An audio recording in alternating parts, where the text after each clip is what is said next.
আমি আর মনা এখন দেখতে পাচ্ছ বানগড়ে আছি, কিন্তু কেন আছি সেটা জানতে গেলে চলে আসো 1 ঘন্টা পিছনে। সকালে ঘুম থেকে উঠেই ফোন এলো যে আজকে বেরোতে হবে। কোথায়? ডেস্টিনেশন বানগড়। সেই উদ্দেশ্যে আমি গাড়ি পরিষ্কার করছি। কোন আসার 1 ঘন্টার মধ্যেই আমি গাড়ি পরিষ্কার করে রেডি হয়ে গেলাম এবং পৌঁছে গেলাম বানগড়। মিনিট 15 হলো আমি বানগড়ে পৌঁছেছি। তারপরেই দেখি ম্যাডাম আসছে হাতে কিছু একটা তল্পি তল্পা নিয়ে। তো আমি ঘড়ি দেখিয়ে বললাম আর কত ওয়েট করতে হবে। আর এই কথা শুনে সুন্দর একটা কলগেট হাসি দিয়ে এগিয়ে এলো আমার কাছে। তারপরে তল্পিটা রাখলো।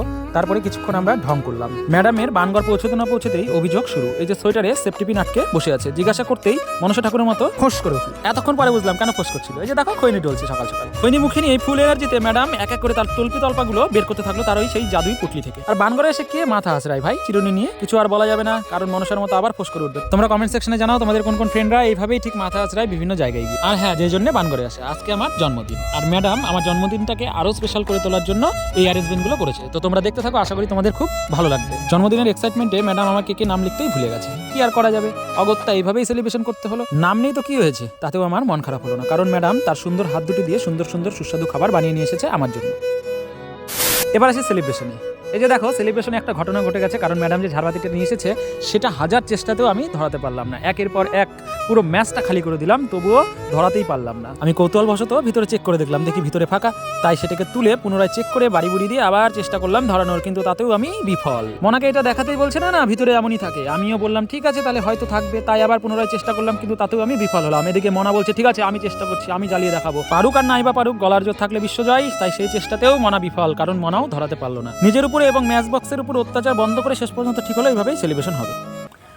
আমাদের মোমবাতি জ্বালেনি, আমি খুব কষ্ট পেয়েছি। আহা শোনা গো, আমার খুব কষ্ট হয়েছে।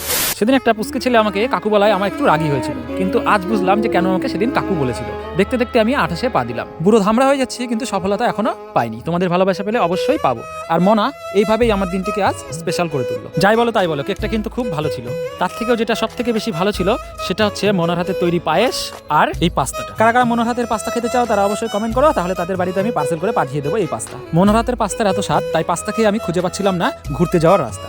কোথায় যাবো ভাবতেই মনা বললো, ওহো ভুলেই গিয়েছিলাম, তোমার জন্য একটা গিফট আছে। তাই আমাকে বললো চোখ বন্ধ করে দাঁড়াও। আমিও তাই চোখ বন্ধ করে দাঁড়িয়ে ওয়েট করলাম। মনা কোনো কোনো জন্মদিনে আমাকে গিফট দেয়, কোনো কোনো জন্মদিনে আমাকে রাষ্ট্রপিতা দেয়, কারণ রাষ্ট্রপিতা পকেটে থাকলে গরমটা একটু বেড়েই যায়। জন্মদিনটা আমার হলেও আনন্দ বেশি হচ্ছিল মনার, কারণ সে আনন্দে কি করছিল না করছিল ও নিজেও জানে না। মনা আজকে এত খুশির কারণ কি খোঁজার চেষ্টাই করছিলাম, কি হঠাৎ করে সে বলে উঠলো যে বাইকের চাবি দাও, আমি বাইক চালাবো। আচ্ছা, বাইকের কথা শুনতে আমার মিনি হার্ট অ্যাটাক হয়ে গেল। আমি বাইকের চাবি না দেওয়াতে সে কান্নাকাটি শুরু করে দিল। মনাকে বুঝিয়ে বললাম যে তুমি আর একটু লম্বা হও, তারপরে তোমাকে বাইক চালানো শেখাবো। এই বলে সেখান থেকে আমরা বেরিয়ে পড়লাম। তো ভিডিওটি কেমন লাগলো তা অবশ্যই তোমরা কমেন্ট সেকশনে জানিও। Tata, bye bye.